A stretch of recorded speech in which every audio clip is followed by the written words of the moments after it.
সম্মানিত ভিউয়ার্স, আসসালামু আলাইকুম।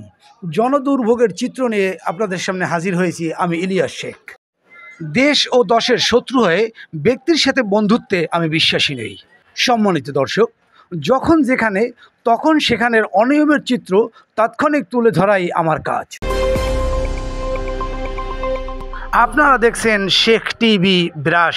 সম্মানিত দর্শক, আজকের আমি আপনাদের সামনে তুলে ধরছি বরিশালের বানারীপাড়া উপজেলার সলিয়াবাগপুর ইউনিয়নের ৩ নং ওয়ার্ডের মহিষাপোতা গ্রামের ক্ষতবিখ্যাত একটি ব্রিজের চিত্র।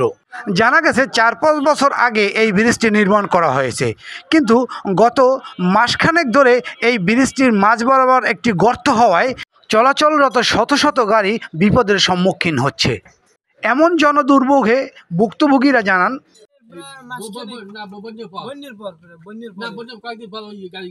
পর থেকেই এটা এরকম অবস্থা আছে। আপনাদের সমস্যা হয় না? সমস্যা হয় না, আমার গাড়িতে আমি দেখছি কালকে আমার গাড়ির লাগে একজনের অ্যাক্সিডেন্ট হয়েছে,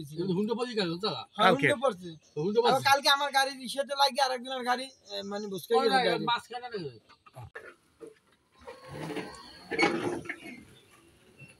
আপনি কি এই রোডে সবসময় গাড়ি চালান?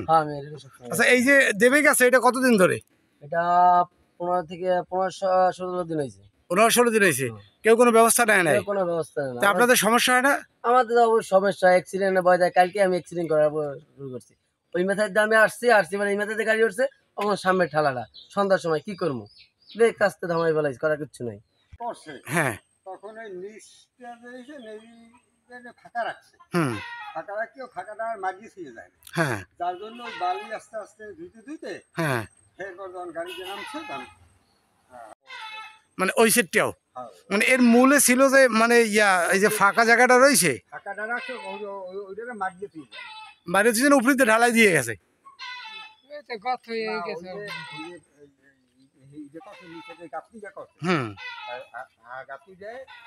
ফাঁকা রাখিয়ে গেছে। ওই এই যখন বালি যখন ঢুকাইবে, বালি যখন তখন ওই পানি সরিয়ে যায়, পরবর্তী যখন ওইটা কাভার করিয়ে গেলে তখন ওই ফাঁকাটা মাঝিয়ে ছিঁড়ে যাওয়া লাগছে।